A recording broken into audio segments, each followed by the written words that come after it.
নমস্কাৰ। আজি দেওবৰীয়া অনুগল্প পাঠ শিতানত মই হাতত লৈছোঁ মণিকা দেৱীৰ হৃদয়স্পৰ্শী অনুগল্প ৰিক্ত। আজি নগ'লে নহয়নে? মাও পাৰ যদি থাক দে আজি। ইহঁতৰ গৰম বন্ধতে নহ'লে দুদিনমান থকাকৈ আহিবি। প্ৰত্যেকবাৰেই তাই উভতিবৰ পৰত এনেকৈ জোৰ কৰে মানুহজনে।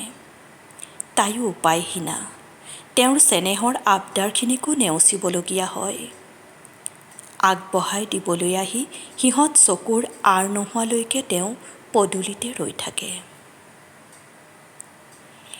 এইবাৰহে তাই দীঘলীয়াকৈ থাকিল তেওঁ জোৰ নকৰাকৈয়ে। আজি যাবগৈ। পাৰ যদি থাকি যা আজি। এইবাৰ তেওঁ নক'লে তেনেকৈ।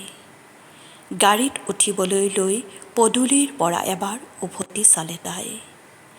টেণ্ট হাউচৰ ল'ৰাকেইটাই তেতিয়া চোতালৰ ৰভাখন খুলিবলৈ আৰম্ভ কৰিছে। সিক্ত দুচকু মচি তাই লাহেকৈ গাড়ীত বহিলগৈ।